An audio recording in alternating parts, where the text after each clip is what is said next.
আমাকে যত খুশি কষ্ট দাও, যত খুশি যন্ত্রণা দাও, তবু আমি হারছি না।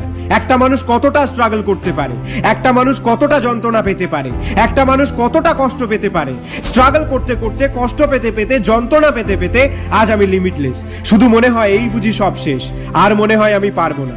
কিন্তু সাথে সাথে মনে হয় আমাকে লড়তে হবে, আমাকে করতে হবে। আর এই লড়াই ততদিন চলবে যতদিন না আমি আমার টার্গেটে পৌঁছাতে পারছি। লক্ষ্য স্থির রাখো। সফলতা পেতে গেলে রাস্তায় অনেক বাধা আসবে, তাই বলে পিছু হটলে হবে না। উপরওয়ালা তোমাকে সফলতা তখনই দেবে যখন তুমি সেই জিনিসের যোগ্য হয়ে উঠবে। আর এই যোগ্যতাটা অনেক কষ্ট করে অর্জন করতে হবে।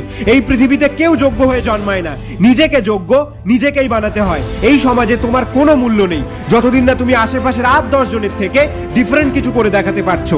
রাস্তা যত কঠিন হবে, সফলতা ঠিক ততটাই বড় হবে। চেষ্টা করলে তুমি হিরো হবে, আর হাল ছেড়ে দিলে তুমি জিরো হবে।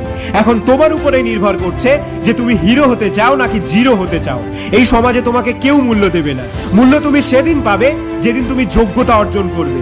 বস, সবসময় একটা কথা মনে রাখবে, আমাদের জীবনে দুঃখ এবং কষ্ট আছে বলেই আমরা আনন্দ এবং সুখের গুরুত্বটা বুঝতে পারি। এই পৃথিবীতে কোনো কিছু পারফেক্ট হয় না, পারফেক্ট তোমাকে বানিয়ে নিতে হবে। শুধু একটু ধৈর্য ধরো, সময় তোমারও আসবে, সেদিন তোমার মনটাও একটু হলেও মুচকি হাসবে। আজ তুমি যতই দুঃখে থাকো, যতই কষ্টে থাকো, কেউ তোমার পাশে আসবে না, এমনকি তোমার আপনজনেরাও।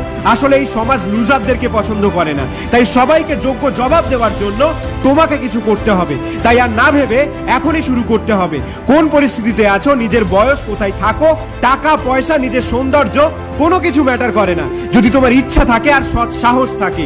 এই পৃথিবীতে ইচ্ছা শক্তির উপরে আর কোনো শক্তি নেই। যদি তুমি একবার জেদ করে বসো যে আমি এটা করব, তাহলে তুমি পারবে। এখন তুমি লুজার কারণ তুমি নিজেকেই দুর্বল ভাবো। তুমি ভাবো যে তুমি মনে হয় এই কাজের যোগ্য নও। বস, নিজেকে চিনতে ভুল করছো। নিজের মধ্যেকার আগুনটাকে আর নিভিয়ে রেখো না, বেরিয়ে আসতে দাও তাকে, জ্বলতে দাও তাকে দাউ দাউ করে। পুড়ে যাক সবকিছু, যত পুড়বে তত শক্ত হবে। তাই নিজেকে শক্ত বানানোর জন্য মাঝে মাঝে একটু জ্বলতে হয়। সমাজ এখন হাসছে, আমি বলবো হাসতে দাও ওদেরকে। ওদের হাসির জবাব তোমার মুখে দিলে হবে না, কাজে করে দেখাতে হবে। হ্যাঁ, ভালো জিনিস কোনোদিন সহজে পাওয়া যায় না। ভালো কিছু পেতে গেলে তার উপযুক্ত পরিশ্রম তোমাকে করতে হবে। নিজেকে একবার নিজে ডাক দিয়ে দেখো, দেখবে তোমার মধ্যেও একজন সুপার হিরো লুকিয়ে আছে।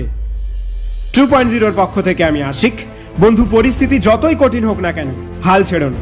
কারণ তুমি অসফল হলে সব থেকে বেশি কষ্ট পাবো আমি, আর তুমি সফল হলে সব থেকে বেশি খুশি হব আমি। তাই তোমার কাছে আমার একটাই রিকোয়েস্ট, ভিডিওটিকে একটু শেয়ার করে দিও। ভালো থেকো এবং নিজের খেয়াল রেখো।